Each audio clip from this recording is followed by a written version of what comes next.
Welcome back. That was Pharrell Williams with Happy on MTG Radio. If you've just joined us, this is Happy Hour with your girls, Angel and Audrey. And we do have a tweet that has made me feel a lot better. Yay. From my darling Sarah Bodie. And she says, week's been tiring, but great to see a new day. Angel, you're awesome. Cheer up, my dearie. Do what you do what you're best at. Don't let your sparkle fade today. We need you. Love you, girls. Give us a show your listeners deserve. Aww. Oh, thank you, Sarah. Send a text message with your name to 079-449-77737 as we get into some chit chat. So this week, guys, we discussed something that is quite scary and a little bit concerning, actually, but it would definitely make you want to pick up your phone and call a loved one. Yes. Audrey, tell our listeners, what is this? I certainly will. Well, the Prince's Trust, which is a well-known charity was mainly set up by Prince Charles, has conducted research based on interviews with 2,161 16 to 25-year-olds. Now, this particular research showed that young people feel like they have nothing to live for. So, out of the young people interviewed, 281 were put in a box as NEET, which means not in employment, education, or training. Okay. With 166 being unemployed for over 6 months. So it's not the first time we've spoken about youth unemployment on this particular show.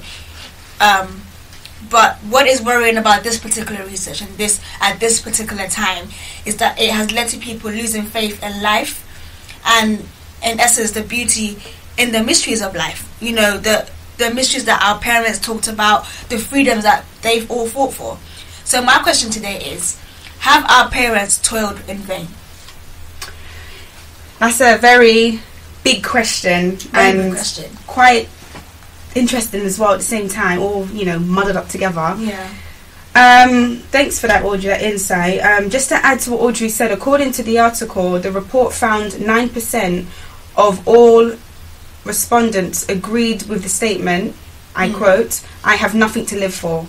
They agreed with that statement, "I have nothing to live for," and said that 9% of all youngsters felt the same.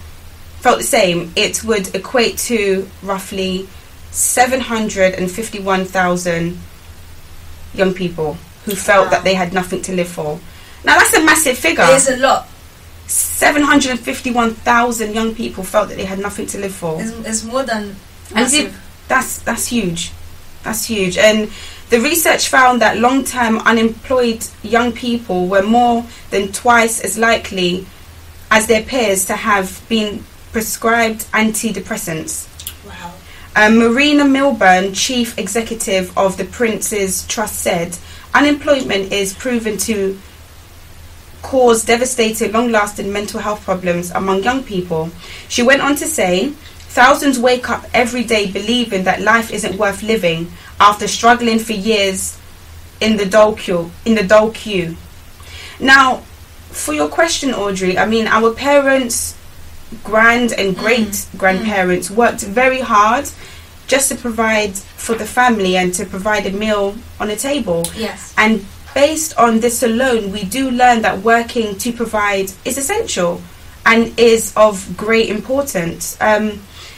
You learn how to be selfless and appreciate what you have, especially when you put others before yourself, or you're in a position where you have to cater for others. And I would like to think that all of the efforts our parents made were not in vain, to be honest, and that we have benefited from their hard work and sacrifice. I mean, our parents may have toiled to get what they needed, and the majority of people do things with the next generation in mind. So, for example, if I'm doing something, if I'm making an investment, for example, that investment is being made with my children in mind, or my grandchildren in mind. I'm not going to invest in something that is short term. Exactly. It has to have a positive effect on those who are yet to come. And we often hear that I don't want my child to struggle as I did, or I want to give my child a better life than that I had. Yeah. But with these statistics, 751,000 young people saying that they think that they don't have anything to live for. Have we really failed our parents? Wow. Wow. Yeah. What a wow. That's a strong question. Heavy one, loaded. It's difficult because times have changed, and it can be argued that it was easier back then, in terms of getting a job or finding something to do with your hands or finding something that earned you a bit of income. But at the same time, it can be said, and I think many have said, that it's much easier now because of all the things that we are privy to. And if we look back, I would say it was much harder back then. But what I thought that our parents actually held on to was the promise of tomorrow. They fully understood that they were working towards something, no matter how low skilled the job was. It was to prepare them for tomorrow. Yeah. And I thought that this is something that this generation have lost, and I think we tend to wait on the higher paying roles or the higher paying jobs or the work-life balance that suits us, and we see certain jobs as demeaning or as not for us because it's too low skilled. And I think as a result of this, many young people feel there is nothing to live for anymore. But having said that, we have more things that we can actually do in this day and age. Because our parents toiled so hard and worked so hard for it. We can have proper education. Yes. We can have free healthcare. Yes. Among many other things. And we are constantly being told that because of these things which our parents fought for, we can strive to be greater. So then is it any wonder that these young people interviewed in that research may feel the way that they do? I mean, you said a lot, Audrey, and I really do. I applaud you for that. And this is completely random.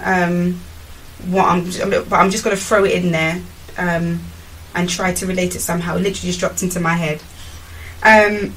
Do we really value sacrifice, or do we really understand what the value of sacrifice? I'm just trying to link that to what we're saying, because if we're saying that our parents I wouldn't say definitely did, because not everybody's the same, but if we're saying that our parents may have toiled to bring us a certain lifestyle or future, then I guess it is a sacrifice that they may have made. So I just want to throw this in there. I mean, according to the dictionary, which I found on Google, Google everything comes up. Sacrifice is to give up something valued for the sake of other considerations. Now, based on this definition, it is to give up something valued, right? So what is seen as something valuable? It's something that is precious, something you cherish so much. And this is what our parents did. In our day, what we value now is evidently different, or it has changed to what was valued back in the day. But at the same time,